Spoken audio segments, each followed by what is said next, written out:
Changing Lanes, the official podcast of BMW. Welcome to the Electrified Wingsuit video podcast, coming to you straight from Next Gen in the BMW Welt in Munich, Germany. I'm Jonathan, host of Changing Lanes, the official podcast of BMW, and today we've got something super special for you. I'm going to be interviewing two guests about a major event that just recently happened that truly must be seen to be believed. Past podcast listeners have had the pleasure of meeting our first guest, Peter Salzmann. Peter, it is great to have you here on the show again. Happy to be here. So for the people that don't know you yet, why don't you give us a little bit of information about who you are and what you do? Sure. So I'm a wingsuit pilot, skydiver, and base jumper. So flying is my big passion. And beside that, I love to develop and improve things. So I'm a bit of a pioneer, let's say like this, and all about flying. Mm-hmm. And the thing that you have done, we're going to get to in a second, but I want to introduce our second guest today, which is Tobias Hofritz from DesignWorks, the design innovation studio of BMW. Tobias, you played an integral part in making Peter's vision a reality with this thing that he's done as the perfect showcase to display what electric mobility can do. So it's great to have you here on the show. Thank you. Good to be here. So, Peter, back to you. Let's take a moment. In podcast episode number 9, you and I, we had a conversation about how you got into wingsuit flying and the entire sport. And you shared with us so many different things. One thing that really blew my mind is how often you jump within the year. I thought it was, once a month or it was like hundreds of times throughout the year. So that's something that I learned a lot in our podcast episode number 9. And we did speak about a lot of other things, but there was one thing that we couldn't speak about, not until now. So it's finally awesome to be able to let the cat out of the bag and tell everybody listening and watching what you just did. So can you fill us in on the stunt that you just recently did? Yes, we developed an electric thrust system. So the goal was to improve wingsuit flying, like the performance in wingsuit flying, to have a better glide, like a constant glide, to boost up speed again and to fly up again. Mm-hmm. So we had, in the last 3 years, we developed like the system, which I can attach to my body and then just jump and fly better than in a normal wingsuit. Amazing. And you said fly upwards. I mean, usually gravity pulls you down, but this is something really amazing that truly has to be seen to be believed. So we've got so many different topics to dive into, like how BMW I got involved in the stunt, what some of the challenges were when creating the technology, the amount of testing and experimenting that went into it. Surely it was a long time. You said 3 years. And also how much BMW I was integrated into the final wingsuit. But before we dive into all those awesome things, I got to know, Peter, how was it up in the air? What did it feel like? It's super hard to describe, but I'm super glad that everything worked like this and that we really made it. So we made this thing work. And my feelings are it's just wow. Yeah. So it felt so good to fly and to switch the engines on during the flight. And just make everything work. Yeah. And I mean, I'm sure that you're used to just flying downwards and then having that boost to go back up. Was that like, what did that feel like? I mean, especially like you saw in the video, especially the task to fly up like next to the cameras and next to the people, like it was super challenging for me. So I had to really plan my jump good. But at the end, if it worked, it was just, I wanted to shout, but I wanted to say hi to the people, but it just doesn't look good on the video. So. And it wouldn't be as safe as that's true as well. as possible. I mean, it would work, but No, it was super, super good feeling. Amazing. And Tobias, you were actually on location for this. So what was it like seeing Peter up in the air when he took flight and started to go upwards? Actually, we knew what's going to happen because we tested all the scenarios. But I can tell you the first time it was really challenging also for us because I've been to the ground and I've just seen this little helicopter up in the air and this little Peter point, what you can see. And I was always happy when I see the parachute of Peter and when he's landing. So, but after a while, I think we get used to that. And now it's... I don't want to say it's not special anymore, but how many jumps we did? 30, 40? Yeah, like 40. 40, Wow. yeah. So you can imagine after a while you get used to that feeling. Yeah. Wow. But it's fantastic. Yeah, of course. As we saw in the video, I was blown away. That was fantastic. Thank you. So, I mean, originally this jump was planned for the spring of 2020 in Asia, but then Corona hit and it changed everything. But it didn't change your motivation to actually do this. And like we spoke about in the podcast before, podcast number 9, that you do a lot of your jumps in Austria. And bringing this jump from Asia, the way that it was set up, and then trying to figure it out and then put it into the Austrian landscape, how was it being back on your home turf or in the home air, so to say? So honestly, at the beginning, it was a little bit mixed feelings. Yeah. Because I dreamed about this flight, like in between the buildings, like in this urban environment, because it's just not, I'm just not used to it. So it would be like something super different to the things I do normally. But at the end, I am always a guy like looking for positive things. And I had the motivation, and we just found like this spot at home. And I realized, I mean, it's perfect because I can be at home, like at my lovely family at home and with my friends, and still have like these conditions I already know. So I know the mountains at home. I know like the weather. I know that I'm used to the food at home. So, like all these things for sure helped because we tried something new. Everything was new, but then like all the surroundings I already knew. So there was that feeling of familiarity on top of everything, which maybe made you feel a little bit safer in your environment to actually go for this really crazy trick. That's the thing. So it was one of my most special jumps I did in my life. Yeah. And this being able to do this at home is just at the end it was perfect. Exactly. So I remember when we spoke in our podcast episode prior, you informed me on all of the safety precautions that you take care of and make sure that everything's safe and it's mathematically correct in the wind and all these things just for a normal wingsuit jump. But this is a very special wingsuit jump. So how much more risk did you have to calculate and how much more safety precautions did you have to keep in mind? There's actually quite a few things. Yeah, I'm sure. We had to do, we had to react on. So let's say like we have like these engines on the chest, and if anything like goes wrong with the engines, then we have to cut it away. So we had to make like a release system. So when I have troubles, I just cut it away and it just flies away of me. Wow. But it should not crash on the floor. So we designed like a round canopy, which is just like helping the fly unit to just fly down safely. So this is like one big thing we had to do. The next thing is that because of the engines, it's not possible for me to open my zippers on the arm, being able to reach up on the canopy. Yeah, true. So we had to make like a special cutaway system for this. So like there were quite a few adaptations we had to do like on the system, on the wingsuit.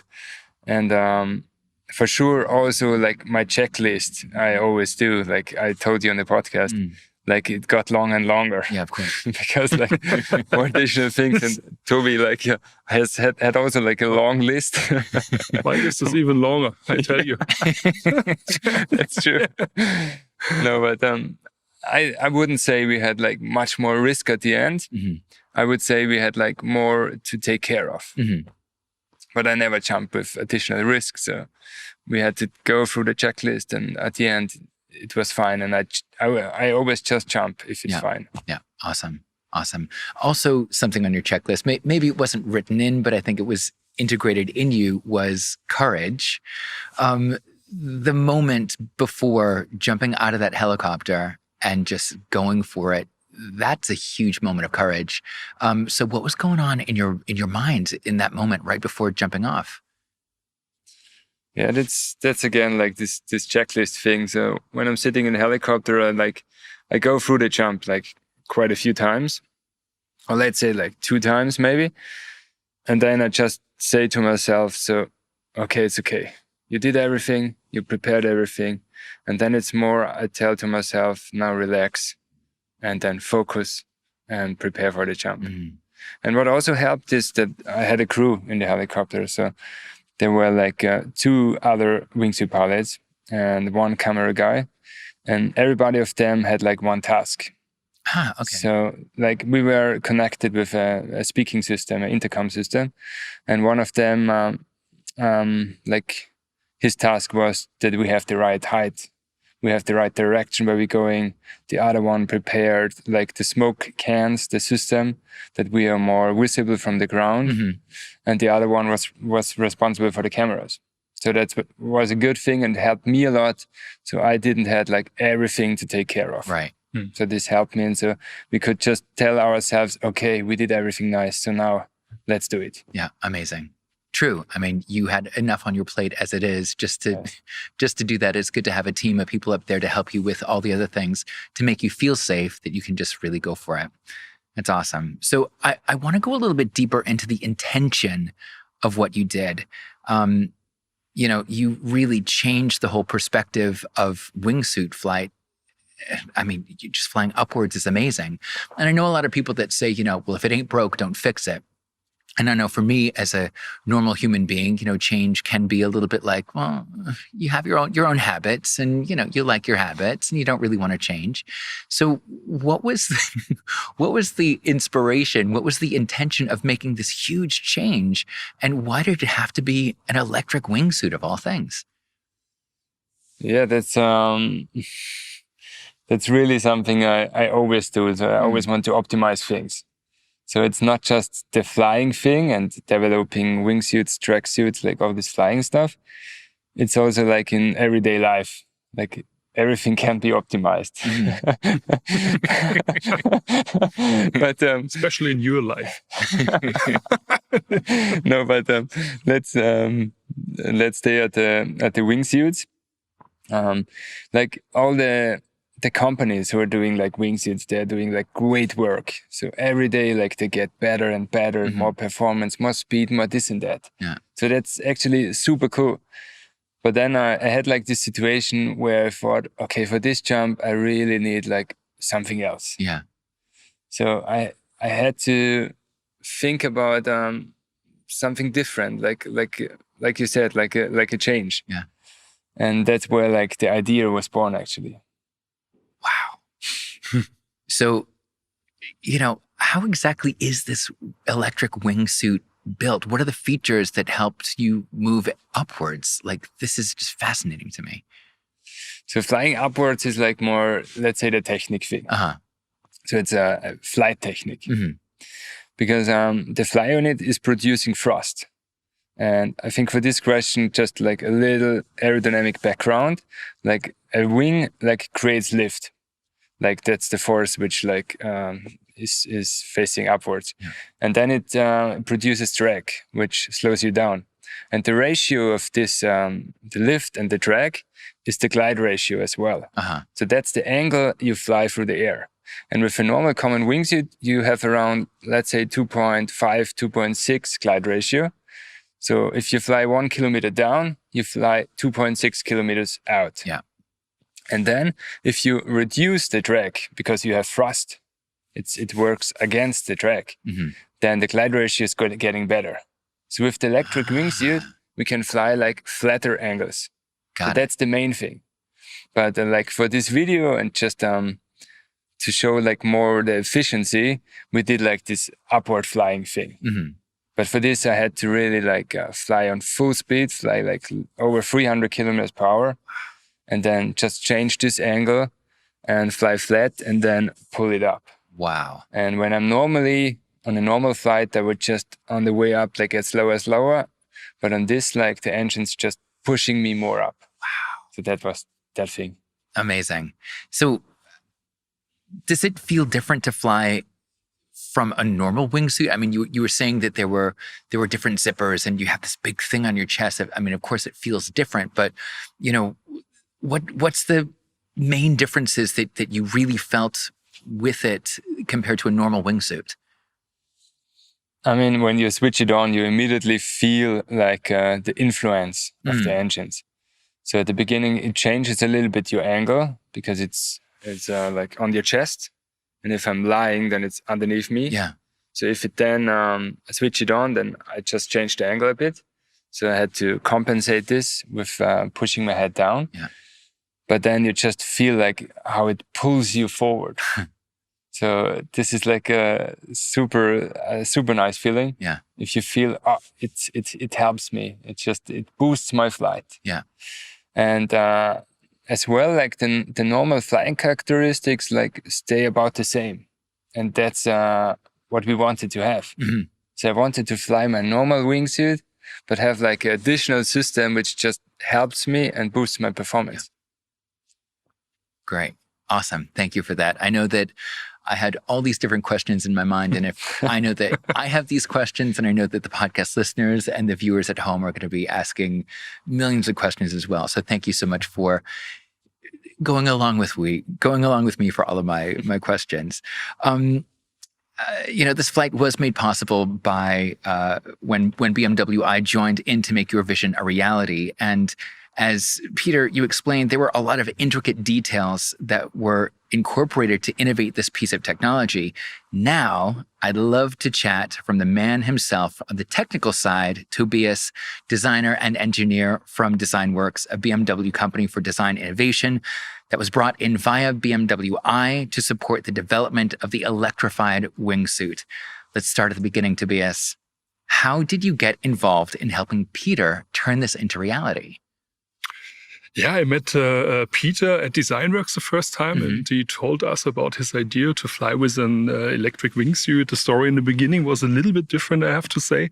I think it was more about more range, but then I think on the way to the final product, we figured out that we want to climb and get more altitude, and that's how we started. And this was at DesignWorks, and I think the project the first contact was to the marketing department, and they brought the project to DesignWorks, and then they contacted me because I was working for DesignWorks. Wow. And I was managing this project then from this point on.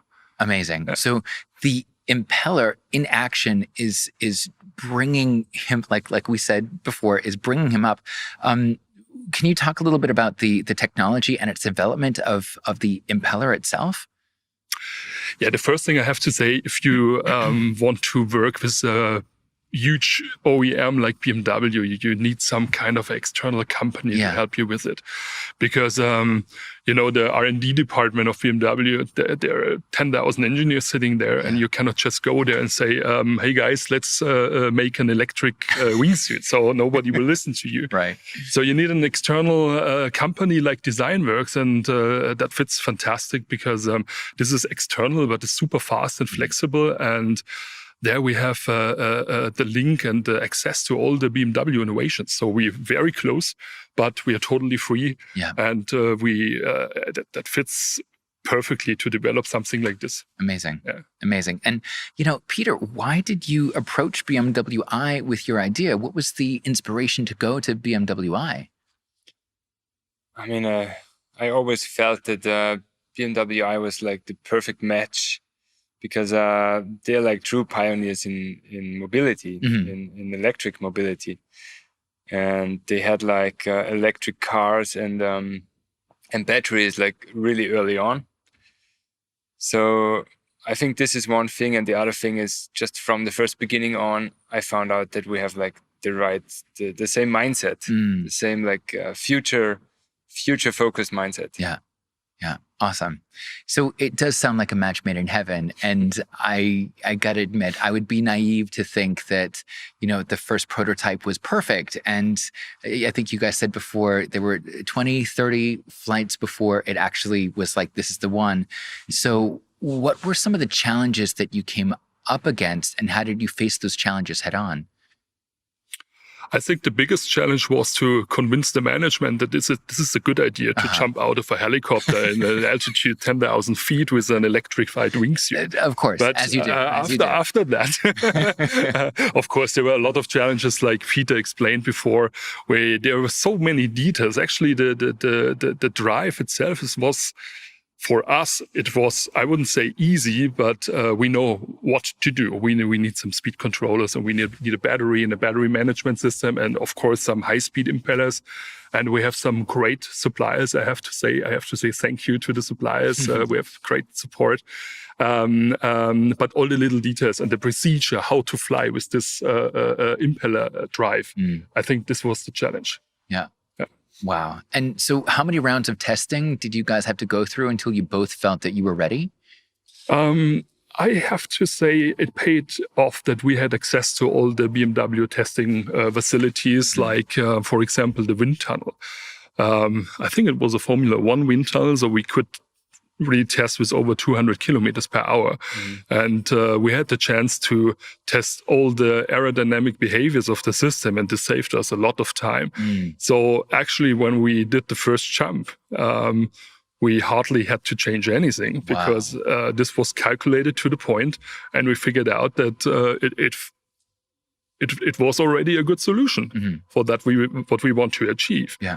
And some angles, I think there were an adjustment of some angles of the turbines, but the rest was still okay. Our safety release system worked very good, and all the stability of the system, the software, the temperature, and the currents, what we have in the system, everything was really good. And this was a professional development, not like somebody developed something in the garage or in the basement. Right. That's the difference. We have a proper product. Yeah. This looks like something what you can buy in a shop. Exactly. And that's what we have to do when we do something at BMW. We need a product, not just something, screwed together. Yeah.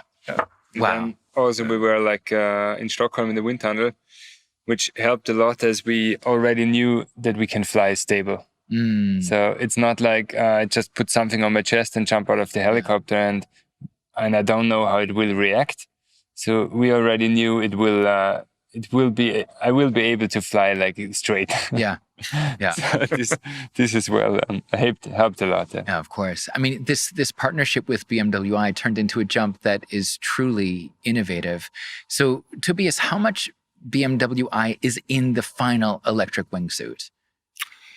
Actually, I think it's more about, of course, there's not a BMW i engine inside, or a BMW car battery, of course not. But it's the how we approach a development process. Yeah. And I think important is that there's almost no carryover parts. So all the components are purpose-built for this application. And that makes it a BMW i product. So it's powerful, it's light, it looks good, and it's just a fantastic product. It's like you can buy it in a shop. And that's good. That's good.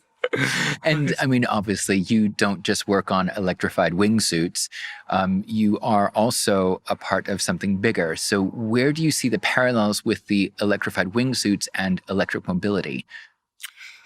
I think there is definitely. There are.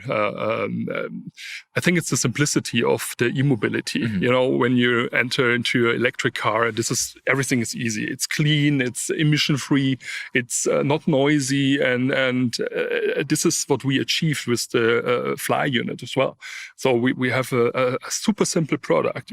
You jump out of a helicopter, and what you did before is just you switch it on and you jump. Imagine this with jet turbines, with kerosene, for example. You need a team to do that. Yeah. And we have a simple product. You just you plug it to the chest and then you jump. Yeah. And that's the cool thing. So that's e-mobility, simplicity. Amazing. Amazing. So before we wrap up, I'd like to ask both of you the same question. And we've been speaking a lot about change, and Peter, change was part of your intention for this stunt and to prove that there is no reason not to change. So, Tobias, let's start with you. What's one thing that you realized about change during this partnership? There was definitely a change during the development process. And so we're talking about 2 years.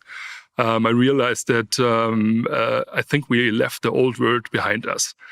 So all the engineers and all the people involved in this complex project, they were super open for a new kind of technology, for how we do things, that we do virtual development and not testing with hardware all the time, 3D printing and all that things. And I think we're ready for the future now. Fantastic. And what about you, Peter? What is one thing that you saw from the change master yourself? What's something that you feel that you learned relating to change during this partnership? What I learned is if you want to change something, it can be like actually a pretty long way at the end. And it has like many steps and small steps, big steps. Maybe you get a setback at the beginning, kind of. But at the end, if you achieve what you wanted to change, then you will realize that it just paid off. Yeah.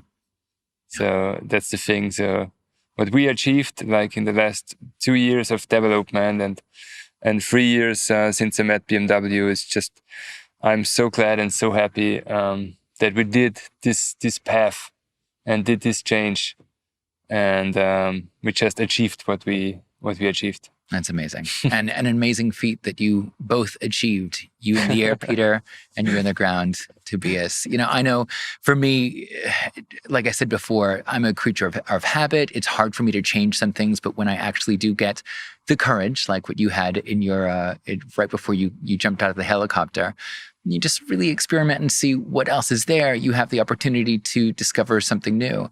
And like you said, leaving the old world behind and seeing what else is out there and future and forward thinking. I think that's something that we all need to embrace nowadays, because really, truly, the sky is the limit, or there is no limit anymore for you. And I know that I've been inspired to look at things a little bit differently when it comes to change. So thank you so much, Peter. Thank you so much, Tobias, for spending time with us today on the podcast. Thank you, Jonathan.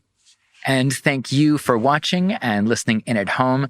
If you've enjoyed this episode, please make sure to subscribe to future episodes of Changing Lanes, the official podcast of BMW.